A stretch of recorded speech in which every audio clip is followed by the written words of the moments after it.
Kadang-kadang kita bukan malas, kita cuma penat dalam loop yang sama setiap hari. Pergi kerja, bangun awal, bangun ke 3 pagi, tidur tak cukup, hari-hari kan, macam tu.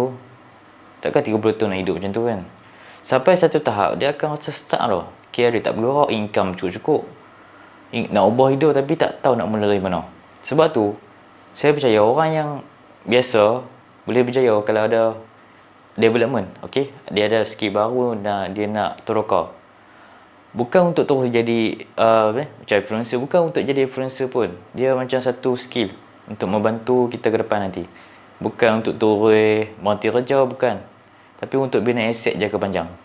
Skill buat konten, skill edit video, skill bercerita, skill promote barang.